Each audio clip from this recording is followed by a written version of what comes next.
Hi everybody, I'm Jonathan Fields and this is Good Life Project. So my guest today is Josh Kaufman, and this is a special episode. One of the things that we've discovered through a lot of our viewers is that the process of trying to live a good life, a better life, often requires you learning a new set of skills. We've had a ton of questions over the last year from people who say, I would love to do this, but I don't have time in my life to do it. I don't want to wait forever to make it happen. So we're bringing you Josh, who's also the author of a book called The First 20 Hours, who's an expert in, I guess, what I would call accelerated learning. So great to be hanging out with you today. Thanks for having me. Great to hang out. Couldn't sort of like have asked for a better person to drop in at a better time, because it really is, it's an interesting thing. It seems like the world is moving faster. Mm-hmm. We all want to get stuff done. A lot of people want to make big changes and feel like they're living better lives, but they look out there and they're like, there's stuff that I need to know, stuff that I need to learn, stuff that I need to master to do it. And I just don't have time in the day to do it. Right. So I'm curious, I mean, I want to get like right in with you, sort of like the idea behind your book. Sure. But one quick question first, which is, what was the motivation for you to actually go down this rabbit hole? Yeah, so two primary motivations. The first is, in terms of the research and the writing that I do, I like to look at topics that are like fundamental human experiences, like things that everybody needs to know or everybody deals with in some way, shape, or form. And those things can be big and complex and scary and frustrating in a lot of ways. But if you just dive in and break it down, what you often find is it's not really as hard as it feels. Mm-hmm. And so part of the motivation was, learning is something, learning new skills is a fundamental part of what it is to be human. Mm-hmm. And so let's figure out how to do that. Let's figure out how to do it better. And most people, for me, the thought of learning new stuff, I'm giddy, I love it. But for a lot of people, it's terrifying, right? Particularly if it's something would be super fun or super valuable, but you know nothing about it, and you just look at it, it's like, oh my gosh, this is really big. The motivation for me personally was, I run my own business. My wife Kelsey runs her own business. And 2.5 years ago, our daughter Leela came into the world, and all of a sudden we had zero free time. And so, I, just like you, I really geek out about this stuff. I have a list of things that I want to learn a mile long.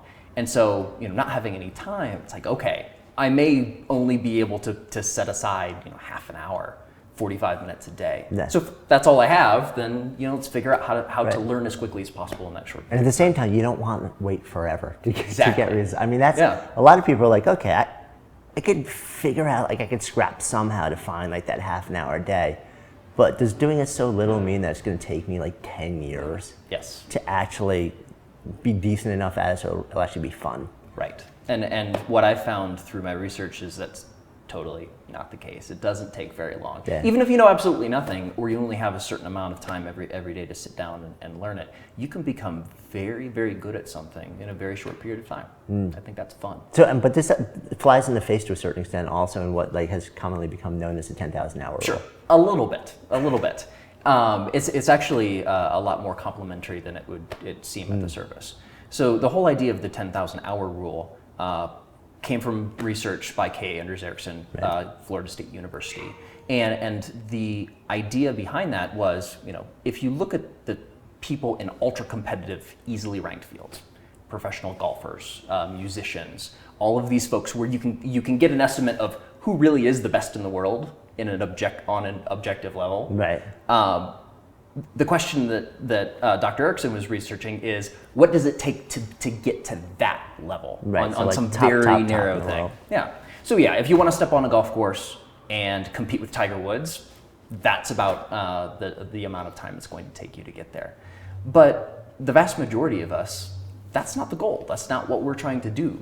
We just may have something in our minds that we want to accomplish, or an area of life we want to explore. And it takes a lot less time to get what we want out of something. And I guess for a lot of people, the motivation is probably one of two things. You want to get good enough so you enjoy doing it. Yeah. Or maybe like professionally, you want to develop a skill set enough so that you can actually start to leverage it to either build your career or change your career for a lot of people. Yeah. So there are a bunch of things that you can learn that can help you, do better in your business. There are a bunch of things that you can do to do for fun. It doesn't take that long. Yeah, so let's dive right into it, because you kind of have a methodology that you developed. So take us through I guess it's 5 sort of like core ideas. Yeah. Okay, so the first step in this process, and this is something that applies to every skill. Could be a motor skill like learning how to fly an airplane or skateboard or something like that. Could be a cognitive skill like language or programming or something. So the first step is deciding exactly what it is you want, right? Why are you jazzed about this thing in the first place? If you're able to really clearly define what it is you're trying to get, it's called setting a target performance level. The more clearly that level of performance, or the more clearly you can define that, the easier it is for you to look out into the world and find ways to get there in the most direct way possible. Right? So, like, what's an example of that? So, for example, for me, I learned a lot of things in the process of putting together this book, and one of the things that I wanted to be able to do was program. And so instead of just saying, I want to be a programmer, right? Doesn't give you any information whatsoever. So amorphous. It's here is this idea of a program that I would like to sit down and create from nothing. And it looks like A, B, C, D, E, F, G. When I make this thing, I'll have developed the skills that are necessary in order to get the particular result, right? Got it. So instead of learning everything in the world about programming, I decided this is the subsegment of that skill I'm interested in learning first, so that's what I'm going to focus on first. So it has to be like very goal-oriented and also very specific. Yes. So what is it going to look like when you're done? What are you going to be able to see or experience that'll let you know you reached the level that Okay, so like if you want to learn a language, is I want to speak French enough, or is it not enough? So like, yeah, what would that look like in your sort of like framework? So let's say, for example, I want to go to a restaurant that has a French-speaking waiter, and I want to order and conduct the entire meal in this language and have a good time doing it. That's something that's specific enough to practice. Got it, okay. So you almost make it too specific at the beginning, because once you get to that level, you can always ratchet up the stakes, right? You reach that threshold, practice something else. I mean, what I found is once you get just like the most baseline proficiency in something, it sucks less. Yes. And now you actually, like that baseline level, it creates a whole new level of motivation to want to learn more, because now you've kind of gotten through like the scales in music or something like that. Yeah, and it's important to understand that the first couple hours of practicing something new are frustrating. Yeah. For everyone. Everybody's terrible at the beginning.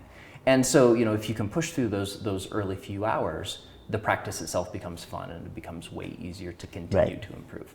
So that's number one. Yes. Number two. Okay, so after you decide what you want, you do what's called deconstructing the skill.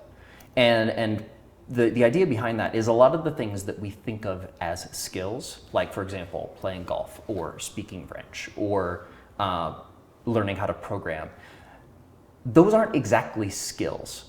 They're really kind of general topics that contain lots of smaller sub-skills. Right. So it's really hard to practice being a good golfer. It's way easier to practice hitting off of the tee with a driver, right? So you take the global skill and you break it up into much smaller parts. And if you're clear about what you want, it becomes very easy to find what are those sub-skills, what are the smaller parts that are actually going to help you get to that target performance level as quickly as possible. So like if there are 100 sub-skills, if you've done number one, it makes it much easier to figure out, okay, what are the 15 of those sub-skills that are going to give me 80% of the results towards getting where I want to go. And what you often find is it's only maybe 2 or 3 sub-skills that you use most of the time. Huh. Yeah. So it's just, breaking it down into small enough chunks. If you do just a little bit of research, which is actually step 3, right? You go out into the world and you find sources of information that help you do this deconstruction. If you look at, say for example, pick up 5 books on whatever it is that you're trying to learn how to do. And don't read them cover to cover, skim all of them, one right after the other. Right. And what you'll see is the 2 or 3 sub-skills that you're going to use most of the time are the ones that come up over and over again, right? So you just practice those first. And if you spend your time practicing those things and avoid a lot of the distractions or things that aren't going to help you, you save a lot of time and energy as you're practicing. So I have a big question, so I'll ask you now. If out of a whole basket of potential sub-skills that add up to this thing that you want to accomplish, only a small handful are very often really, really critical, why are we taught to do them all at once? Yeah, I don't have a good answer for that, actually. I think the biggest thing is we treat in our culture now learning as a very academic exercise. Like the objective is to suck in a ton of information about this thing, whether or not you're going to use it.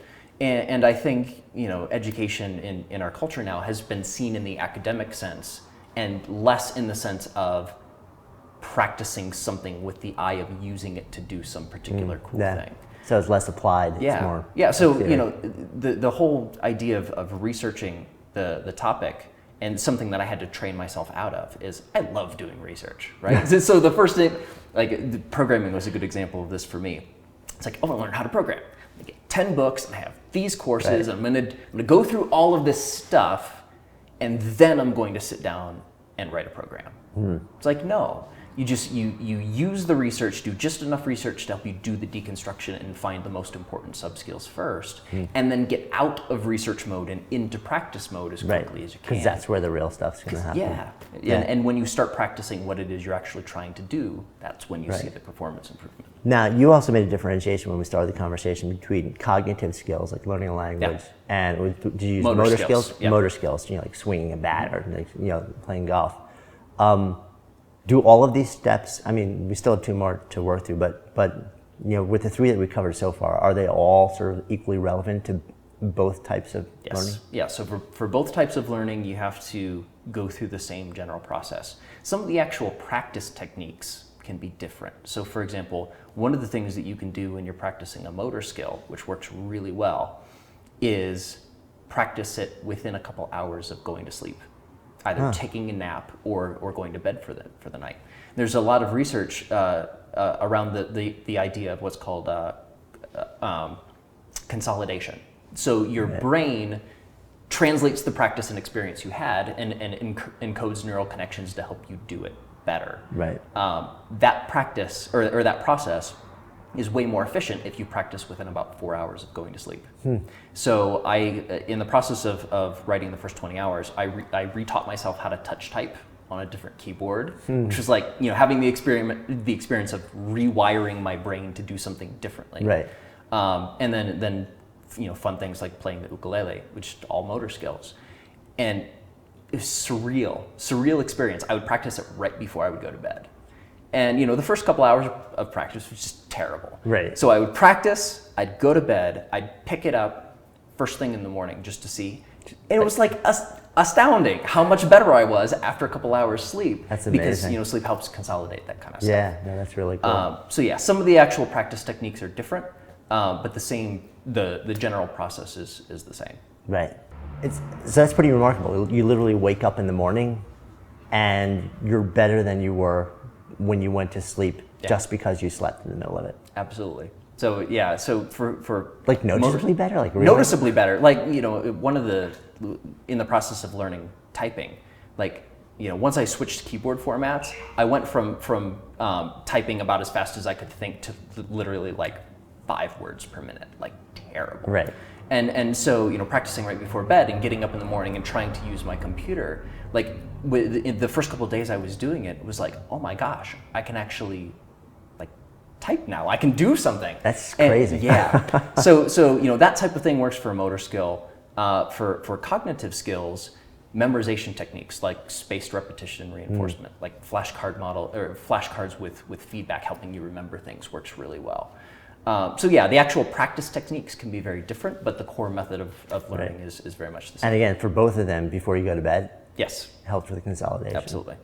Very interesting. What about simulated practice?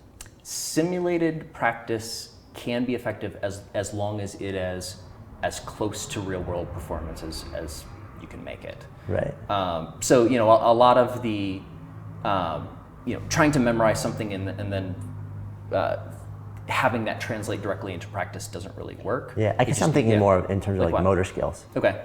Yeah, when I was a gymnast when I was a kid, we would before any event, I would basically, before I would step up to a piece of apparatus, I would kind of close my eyes and I would actually envision my body like moving through the entire thing. Okay. And then there was all this research that said that it triggers all the same motor neurons that would be trigger or like the same response in your brain Yes. as if you were actually doing it. But I'm curious in terms of sort of like, accelerated learning, whether that would actually make you progress faster and towards a high level of proficiency in that skill. There is quite a bit of research that says that imaginary types of practice does work, and it works well, with a catch, which is you have to do it in addition to the physical practice, right? So if you're starting to consolidate those motor movements and you're doing that in practice, and then you're reinforcing that with imagined practice, awesome. Got it. But what I found is a lot of people get caught up in the